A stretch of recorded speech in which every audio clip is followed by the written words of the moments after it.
জামাত বলছে ওই বৈঠকের পরে যৌথ ঘোষণা সরকারের নিরপেক্ষতা হারিয়েছে। যদি ভিন্ন ভিন্ন ঘোষণা হতো তাহলে ওই ঘোষণার মধ্যে যদি ডিফারেন্স থাকতো তখন সেটা নিয়েও কিন্তু জনগণের মধ্যে একটা শঙ্কা এবং রাজনৈতিক দল সমালোচনা করতো। আমি মনে করি যৌথ ঘোষণা এখানে কোনো সমস্যা নয়।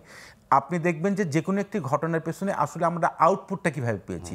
আমরা যদি ভালো একটা ফল পেয়ে থাকি তাহলে সেটিকে সামনে রেখে ছোট ছোট ইস্যুগুলোকে যদি বড় করে দেখানো হয় তাহলে বুঝতে হবে যে সেখানে দায়িত্বশীল আচরণ রাজনৈতিক দলগুলো করছে না। আমি এখানে বড় একটা ফল পেয়েছি, সেটি হচ্ছে বড় রাজনৈতিক দল হিসেবে, বড় স্টেক হোল্ডার হিসেবে বিএনপির যিনি প্রধান মানে ডিফ্যাক্টো প্রধান, ওনার সাথে তো প্রধান উপদেষ্টার কোনো দিন সাক্ষাৎ হয় নাই এবং বিএনপি চেয়ারম্যানের সাথে কিন্তু সাক্ষাৎ হয় নাই তার শারীরিক অসুস্থতার কারণে। বিএনপির অন্যান্য অপরাপর নেতাদের সাথে বৈঠক হয়েছে, তাহলে অন্য রাজনৈতিক দলের সবার প্রধানের সাথে কিন্তু বৈঠকটা হয়েছে। সেখানে লন্ডনে যাওয়ার পরে যদি প্রফেসর ইউনূস সাহেব ওখানে সাক্ষাৎটা করেন, এখানে আপত্তি জানাচ্ছে জামাত এবং এনসিপি এটি বৈঠক না, বৈঠকের পরে যৌথ ঘোষণা যেমনটি আগে হয় নাই।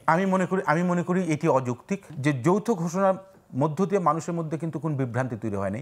যদি ভিন্ন ভিন্ন ঘোষণা আসতো তাহলে সেই বিভ্রান্তিটা কিন্তু তৈরি হতে পারত। সুতরাং এটি আমি মনে করি বিরোধিতার জন্য বিরোধিতা, রাজনৈতিক দল তাদের নিজেদের বার্গেনিং ইস্যুটাকে আরো বেশি কথা বলছে। প্রধান উপদেষ্টা জামাতের আমিরের সাথে কথা বলেছেন, মানে ফোনে কথা বলেছেন, আসতে অনুরোধ করেছেন। এই বিষয়টা পাবলিক না হলেও চলতো। এটা কি গুরুত্ব বাড়ানোর জন্য যে প্রধান উপদেষ্টা এটা না বললেও চলতো, আমি মনে করি না বললেও চলতো। আমি ক্ষেত্রে প্রধান উপদেষ্টা হিসেবে না বলে যদি বলি যে জাতীয় ঐক্যমত্য কমিশনের চেয়ারম্যান হিসেবে, জাতীয় ঐক্যমত্য কমিশনের চেয়ারম্যান হিসেবে প্রফেসর মোহাম্মদ ইউনূস, ওনার তো আরেকটা পরিচয় আছে এই কমিশনকে কেন্দ্র করে। তো উনি এই কমিশনের মানে চেয়ারম্যান হিসেবে উনি এখানে কনসার্ন পার্টিজ পক্ষসমূহের কারোর মধ্যে যদি কোনো গ্রিভেন্সেস থাকে সেই গ্রিভেন্সেস অ্যাড্রেস তিনি করতেই পারেন, তাই না?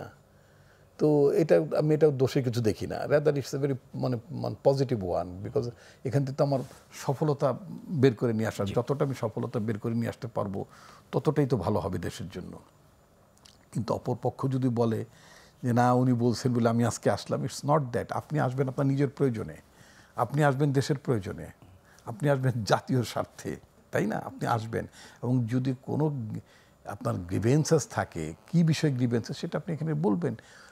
আর একটা মানে আমি একটা জিনিস বলতে চাই কি, এই যে লন্ডন বৈঠক বলে আসলে এই যে ইউনূস সাহেব যখন গেলেন লন্ডনে গেলেন তখন থেকে মিডিয়া এমন একটা হাইপ তুললো যেটা মানে all eyes on this meeting all like that, এরকম একটা ব্যাপার স্যাপার ছিল।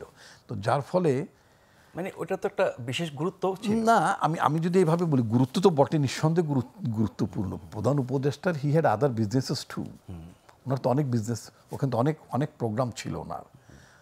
উনি তো এই লন্ডন বৈঠক করার জন্য লন্ডনে যান নাই।